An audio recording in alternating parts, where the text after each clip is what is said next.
Why are there not more people talking about Zimbabwe's First Lady's spending spree amidst national suffering? Elizabeth Valerio, leader of the United Zimbabwe Alliance, has openly criticized Zimbabwe's First Lady, Hichilema Mnangagwa, for luxurious spending on airport lounges.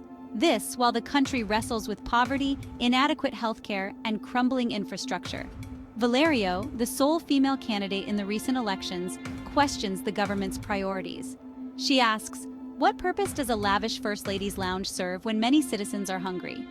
Hospitals are critically understaffed, patients die daily due to lack of medical equipment, and our roads are perilous.